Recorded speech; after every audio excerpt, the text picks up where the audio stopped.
Definitely not. That's a what, $1 trillion business? $1 trillion Fossil fuels. $1 trillion business. Damn.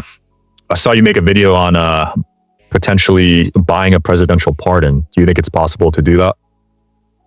Oh, I know it's possible. Here's the thing. You can't just, if you qualify, you know the right people, there's going to be a fee. And I know that fee is $10 million. For sure. So that rapper that just got pardoned, was it NBA? Yep. You think he paid 10 M's? Either him or the companies that own his intellectual property. Wow. Yeah, we've seen him beat every case. We've seen that young guy come from underneath every possible type of case. If you're making a company hundreds of millions a year, it's in their best bet in their interest to keep you free. I've never seen people catch as many cases as these guys do. Come on, it's math at the end of the day. You know, I never seen it before, but we watching it happen. They're like the mafia out here. So peep game, Lil Wayne got caught with a rifle, heroin, several drugs on a private plane. He goes to prison for a year. He sells his masters for $160 million. Then he gets a pardon. Interesting timing. The only, a lot of people get pardons. But most of them are up in age. They've been in jail for a certain amount of time, over 10 years. These guys none of the rappers who got pardons were in jail long. They're all signed to major companies. What I learned a valuable lesson years ago. I had a court case going on, and when I got to court, my lawyer and the judge they didn't like each other. I said, man, all right, nah, okay. But another lawyer walks in, the DA and her hug. The judge, he takes his glasses off, stands up. I said, oh. This need to be my lawyer. So I changed counsel to this lady. And I ended up just getting a 12-month stay out of trouble order. But it's like, man, now mind you, I was working when I caught this case. My bond was $1 million. Jeez. Holy crap. I done had $3 million bills. But, you know, people with a lot of money love me.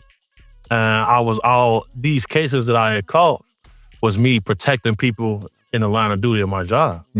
I always tell people, like, if you're going to be a bodyguard at the highest level, you got to understand, like, a security guard's job is to call the authorities, call the police. A bodyguard's job is to fight, kill, die for you on the spot. You think about the consequences later. That's why you charge what you charge. Because if I do a threat assessment and I identify several active threats against your life, before you sip that bottle of water, I gotta sip it first. Damn. Before you take a scoop of the oatmeal in the morning, I gotta take a scoop first. It's that serious? That's how serious. So I'm gonna charge you when I'm charging you.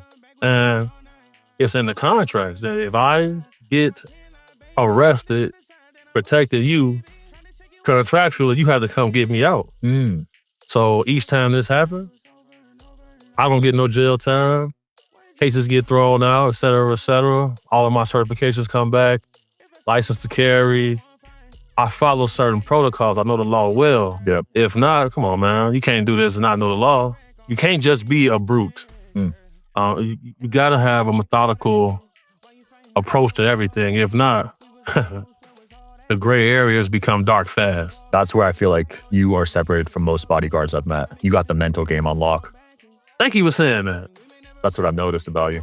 And that's the thing, bro. Like, I don't walk around just telling people I'm a genius and stuff like that. I don't walk around telling people everything that I know, stuff like that. I could be unassuming to people.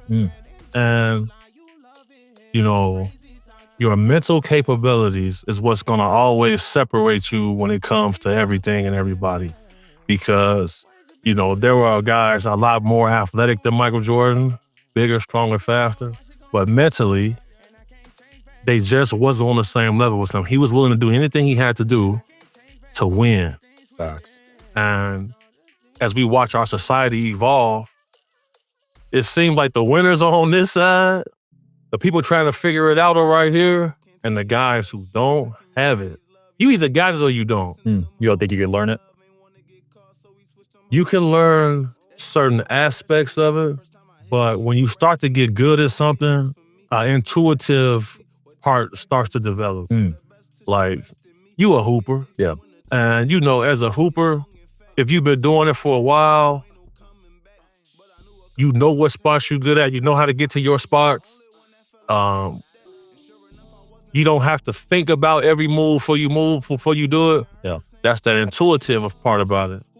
Everybody don't have that because some people is just a job. Some people is their culture, but some people is their belief. I'm going to apply these same principles to a lot of different things that I do, not just basketball, not just football, because, you can't have an army or fight a war without belief.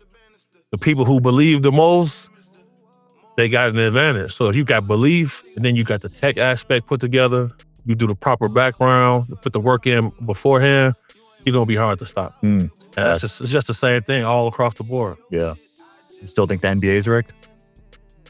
Look, it's not that okay, by the fact, yeah, let's do this. Check this out. I'm finna send you an article. Let's see it. We'll link it in the video. I'm gonna send you an article. In previous interviews, I told people that the game gets rigged based off the officiating. It's not necessarily the players, but we've seen several players get arrested for saving points, manipulating the game.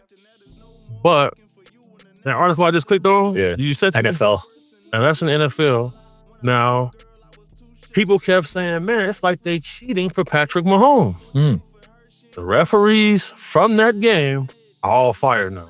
Damn. Why is that? Because, think about it. If you getting paid $70,000 to $100,000 a year to be a referee. You at the casino with your cigar in the high limit room, and a guy walks up to you and he says, "Hey, buddy, you want to make a couple $1,000,000?" They know everything about you already. The casino comes and hands you $300,000 in chips. Say it's on us. It's on the house. If you can bet on the outcome, it can be fixed. Why those referees get arrested? Fixing the game. The guy Donahue in the NBA, the referees were fixing the game.